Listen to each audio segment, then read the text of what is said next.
Imagine for a moment that you're standing on the edge of everything you've ever dreamed of, and you're about to leap into the unknown.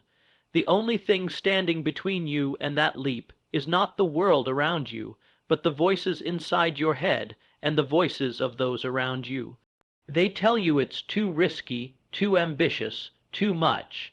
They tell you to slow down, to be more realistic, to stay in your lane.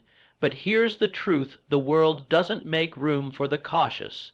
It doesn't make room for the people who are afraid of their own potential. It only makes room for the relentless, and I'm here to tell you that the only thing truly holding you back is the weight of other people's limitations, their fears, their doubts, their own unfinished business. The advice they give you is a reflection of what they didn't do, not what you're capable of. Comfort is the enemy dressed as a friend, trying to keep you safe in a place where nothing extraordinary ever happens. But greatness, success, and fulfillment don't come from playing it safe. They come from stepping into discomfort, from pushing through the resistance, from refusing to settle. We're all surrounded by people who, whether consciously or unconsciously, want to pull us back to their level. They want to see us succeed, but only if we succeed within the boundaries they're comfortable with. But here's the reality: your potential is limitless. And if you let yourself be guided by anyone but your own vision, your own hunger, your own relentless pursuit of what's possible, you'll never break free from the prison of mediocrity that so many others are content to live in. Today, I want to talk about what happens when you choose to rise, when you choose to listen to your own voice, and when you decide that nothing, not fear, not doubt, not the opinions of others, will hold you back. Because the world is waiting for you to step into your power, to take what's yours, and to never look back. It's time to stop waiting for permission and start demanding what's rightfully yours. It's time to get relentless. You are surrounded by people who are afraid of your potential. They won't say it. They'll smile, nod, maybe even support you just enough to make it look like they're on your side. But the truth is, most people in your life are terrified of what you might become if you stop playing small. Not because you're hurting them, not because you're doing anything wrong, but because if you grow, if you rise, if you break free, it forces them to confront everything they're avoiding about themselves. And that's uncomfortable. You becoming more exposes them staying the same. They'll try to convince you they care. They'll tell you they're only worried about you, that they want you to be realistic. Realism is just another word for surrender when it comes from someone who's never done what you're trying to do. They'll question your goals not because they're impossible, but because your goals make them feel inadequate. They'll say you're changing, of course you're changing, you're supposed to. Growth is change. If you're not changing, you're stuck. But they don't want you to change because your evolution means their excuses don't hold up anymore. They'll dress it up in concern. They'll say things like, "Are you sure this is the right time?" Or "That sounds risky." Risky? You know what's risky: living a life that doesn't belong to you. Wasting decades in jobs, relationships, habits, and environments that suffocate your potential just to make other people feel comfortable. That's the real risk, but they won't talk about that, because facing that truth would require them to admit they've settled. And most people would rather die slowly than admit they never tried. Look around, pay attention, listen to the tone when you talk about your dreams. Does it energize them or make them go quiet? Do their eyes light up or do they avoid eye contact? That silence, that hesitation, that shift in body language, it's not your imagination. It's real. It's the discomfort of someone who sees your ambition as a threat to their comfort zone, and instead of cheering you on, they'll subtly try to pull you back down. Not always out of malice, sometimes it's subconscious, but the effect is the same. You slow down, you start second, guessing, you minimize your vision to fit their fear. They'll label your hunger as arrogance, your discipline as obsession, your clarity as coldness. Why? Because it's easier to criticize you than to change themselves. They'll say you're too much, too intense, too driven, too serious. Good. Be too much. The world is drowning in people who are too little courage, too little vision, too little fire. The people who change things, who shake the ground, who bend reality, they are always too much in the beginning. Here's the truth. No one who is ahead of you will ever tell you to slow down. No one who is truly free will ever resent your pursuit of freedom. No one who is truly fulfilled will ever discourage your hunger. That voice telling you to stay where you are, that's not your intuition, that's your environment, that's the conditioning of people who quit on themselves a long time ago, and now they want you to join them. Misery loves company, but mediocrity loves silence even more. Because when you rise, your very existence becomes a mirror to what they gave up on. You need to get radical about who you let influence your mind. Not everyone deserves a front row seat to your transformation. Some people belong in the past, not because they're evil, but because they can't go where you're going. Their presence in your life makes more sense in the chapter you already lived, not the one you're about to write. Every time you water down your ambition to fit into someone else's idea of who you should be, you kill a piece of your destiny. They aren't holding you back with chains. They're holding you back with doubt, with distraction, with emotional weight disguised as loyalty, with small talk when you need strategy, with comfort when you need challenge, with take it easy when you should be going harder. You need to see this for what it is.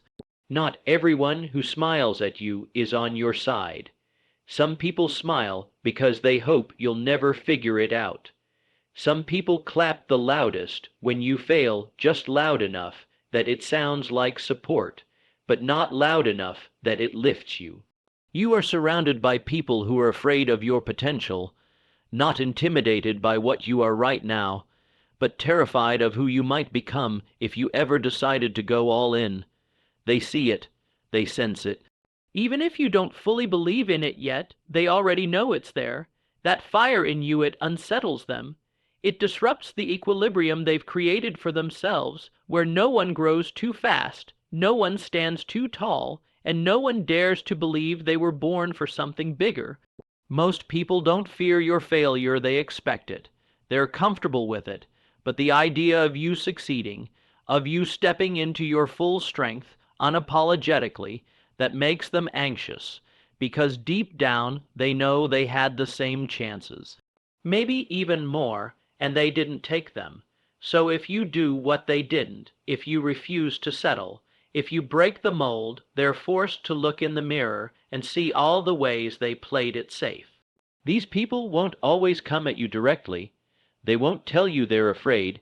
Instead, it'll show up in subtle ways, backhanded compliments, half-hearted encouragement, quiet dismissals. They'll smile when you speak about your goals, but it won't reach their eyes. Their energy will shift when you start making progress, not because they don't like you, but because your growth triggers their regret. Every step you take toward becoming who you're meant to be is a reminder of every step they didn't take. You'll notice the conversations start to change. You'll begin to feel that slight tension in the room when you talk about discipline, sacrifice, late nights, or the vision you're building, not because you're bragging. You're just passionate, you're focused, but passion makes the passive uncomfortable. Your hunger makes them feel hollow. Your clarity makes their confusion louder. And so, instead of leveling up with you, they'll try to level you down. You'll hear things like, "You've changed." "Good, that's the point. Growth is change, and anyone who can't celebrate your evolution was never clapping for your elevation in the first place. They were clapping because you were close enough to them, because you weren't too far ahead, because your dreams still fit inside their world. But the second you outgrow that box, the mask slips. Suddenly, it's all about keeping it real, and not getting ahead of yourself, or just enjoying life. As if building something extraordinary and enjoying life are mutually exclusive. The truth is, your potential makes people uncomfortable because it requires them to do one of two things: rise with you or get left behind. And most will choose the second, Not because they can't rise, but because rising means doing the work, facing the fear, leaving behind the familiar, and that's too heavy for most, so instead they project. They cast doubt. They tell you you're dreaming too big, moving too fast, being unrealistic. But what they're really saying is, don't go where I didn't have the courage to go. You'll also find that the people closest to you, friends, family, co-workers, are often the first ones to resist your rise, not because they hate you, but because they knew you before. They were there when you were unsure, uncertain, insecure, and seeing you break out of that identity forces them to recalibrate how they see you and how they see themselves. It's much easier for them if you stay the same, if you remain manageable, predictable, familiar, but greatness was never meant to be familiar, and here's where the real trap lies. If you're not conscious of this dynamic, you'll start shrinking to make others comfortable. You'll start editing your dreams in real-time conversations. You'll stop sharing your wins. You'll dull your shine so no one feels less than. But doing that doesn't lift anyone up, it just pulls you down. You were not put here to dim your light to make others feel warm. You were put here to set fire to what's possible, to show what happens when someone doesn't listen to the noise, when someone chooses purpose over permission. You are not imagining the resistance. You are not being dramatic. You are just waking up, seeing things for what they are, and what they are is this. You are surrounded by people who are afraid of your potential, but it's not your job to fix their fear. It's your job to fulfill your future. Most advice is a projection of someone else's limitations. People don't give you guidance based on what you are capable of, they give you advice based on the ceiling they've placed on themselves. And they don't even realize they're doing it. They think they're being helpful, they think they're protecting you, but what they're really doing is handing you a copy of their fear and calling it wisdom. Their version of safe is often just a disguise for I didn't try. Their version of smart is a mask for I was too scared. And they want you to follow that blueprint, because if you win doing the opposite of what they did, it will expose the truth they've been running from, that they had a choice too, and they didn't take it. You've got people telling you to be realistic, but all they're really saying is don't outgrow me. You've got family telling you to have a backup plan, but what they really mean is, I never fully believed in my own plan A. You've got friends who say they support you, but when it comes time to bet on yourself, they suddenly have a long list of warnings and what-ifs. That's not advice. That's fear wrapped in concern, handed to you like it's truth. But fear isn't truth, it's just a story, and you get to choose which story you live by, theirs or yours. Most people don't even know what they're doing when they give you this kind of advice. They're not trying to harm you. They just can't see past their own lens. If they've never built something, they can't tell you how to build. If they've never taken a real risk, they can't tell you how to move with courage. If they've never walked the path you're on, how can they possibly guide you through it? Yet they still try, because giving advice gives them a feeling of control. It makes them feel useful, but don't confuse loudness with leadership. Don't confuse familiarity with authority. Just because someone has been in your life a long time doesn't mean they know what's best for your future. You have to start asking, where is this advice coming from? What have they built? What have they risked? What have they overcome, not out of judgment, but out of clarity? Because if someone has only ever played it safe, they will always advise you to stay in the shallow end. That's all they know. If they've never walked into the deep, how could they possibly teach you how to swim in it? You're getting your strategy from people who have never left the sidelines, and then you wonder why you're stuck. You wonder why your dreams feel so far away. It's because you're downloading a map drawn by someone who's never been to where you're trying to go. Even worse, most people give advice based on their worst case scenario. That's the lens they use. What if it fails? What if it doesn't work? What if people laugh? What if you lose everything, but very few ask, what if it works? What if this decision changes your life? What if it's the breakthrough? What if this is what you've been called to do all along? That's the voice you need more of, the one that sees possibility, not just pitfalls. But that voice is rare because most people stopped dreaming a long time ago. And when you start dreaming, when you start moving like your dream is real, they panic. They think you're being reckless, but they don't understand that your risk is actually your responsibility to yourself, to your gift, to your future. People will speak to you from the place they quit, from the job they stayed in too long, from the business they never started, from the love they never pursued, from the version of themselves they buried. And if you're not careful, you'll take that as truth. You'll let their regret become your roadmap. You'll live a life designed by someone else's fear.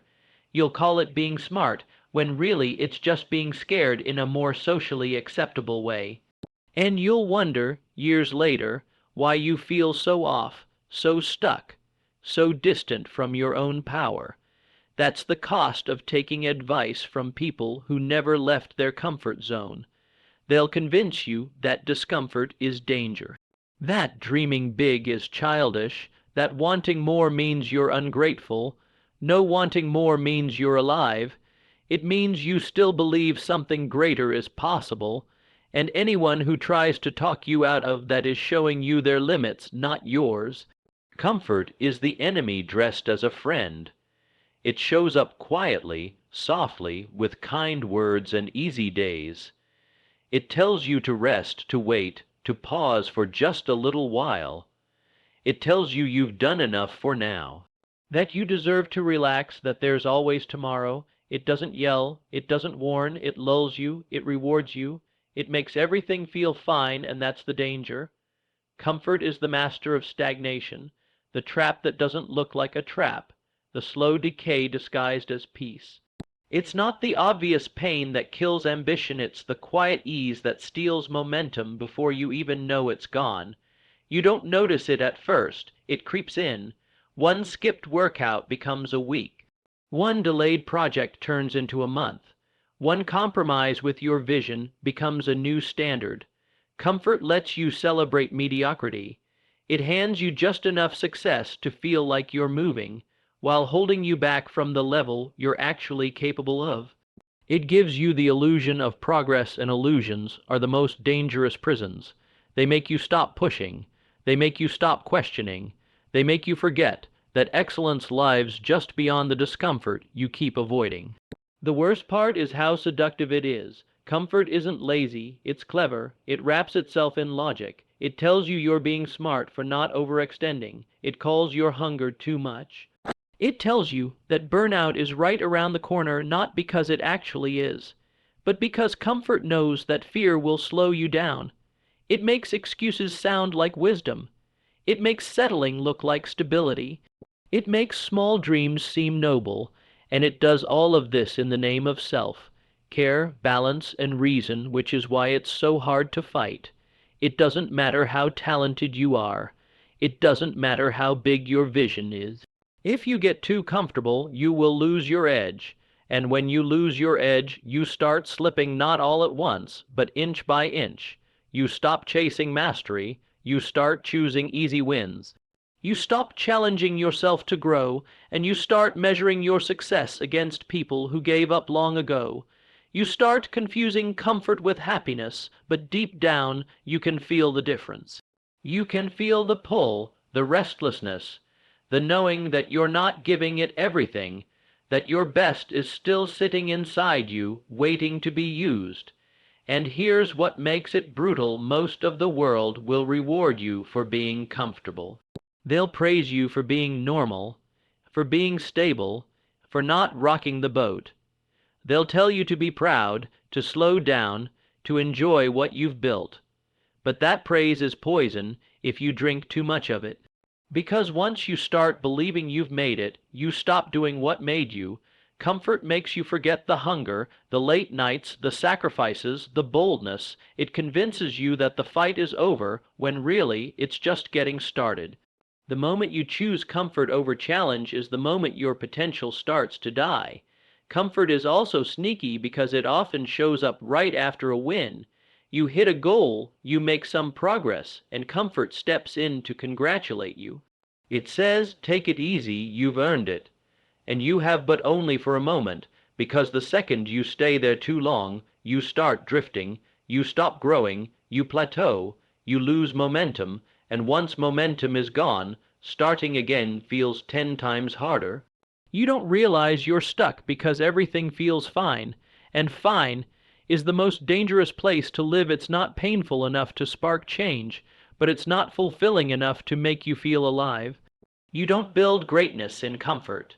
You build it in resistance, in struggle, in pressure, in the moments where everything in you wants to slow down, but you push anyway, in the mornings when the bed feels too good, and the excuses feel too real, but you move anyway, in the nights when no one's watching, no one's clapping, and you still choose to show up. That's where transformation happens, not in the easy, but in the earned. And every time you choose discomfort on purpose, you take back a piece of your power. Every time you choose the hard path, you remind yourself what you're capable of. Every time you lean into the challenge, you get sharper, stronger, more dangerous, and comfort hates that. Comfort wants you soft. It wants you tame. It wants you predictable. It wants you forgettable. The world only makes room for the relentless. It doesn't move for the timid. It doesn't rearrange itself for people who kind of want it, who sometimes show up, who occasionally tap into their potential. The world watches what you do over time, not what you say in moments of motivation. It waits to see if you'll still be standing when things stop being exciting. Because that's where the real test is, not in the beginning when everything feels possible, but in the middle when the doubt creeps in, when the results don't show, when nobody's clapping, and it's just you and the work. That's where the world separates the ones who talk from the ones who finish. Being relentless isn't about being perfect. It's about being consistent. It's about showing up when you're tired, showing up when you're uninspired, showing up when you've failed, when you've been laughed at, when everything in your life is telling you to stop, but you move anyway.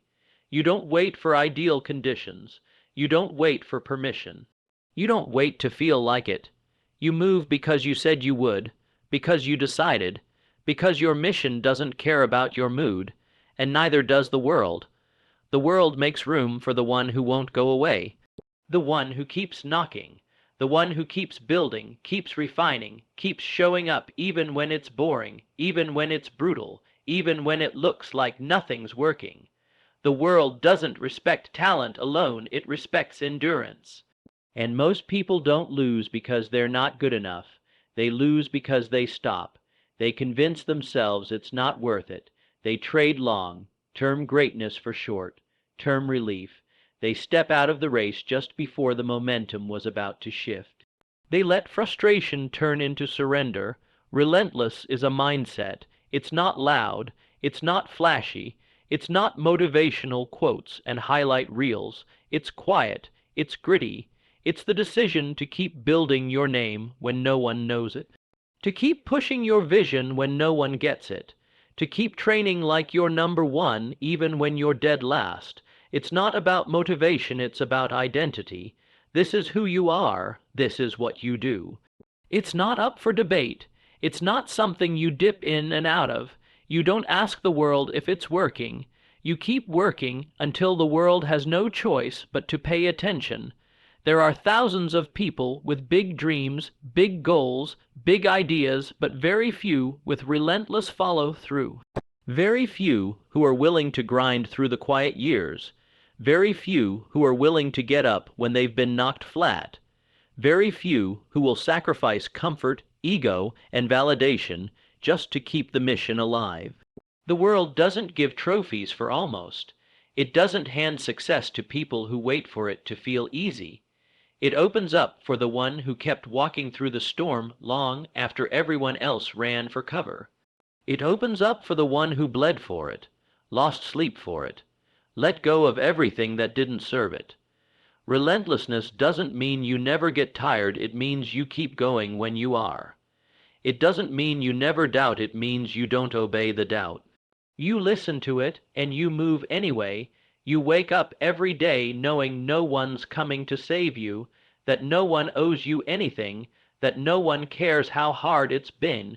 You show up because you understand the simple truth that this world gives to the people who take, who carve their name into it through repetition, obsession, and refusal to quit.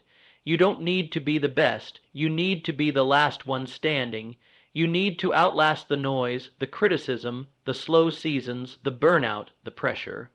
And while everyone else is cycling in and out of intensity, you keep the fire steady. You don't let the setbacks change the standard. You don't let rejection write your story. You don't negotiate with your vision just because the process is harder than expected. You keep showing up like it's already yours, and eventually the world moves. It adjusts, it folds, it makes space for you, because that's what it does for the relentless.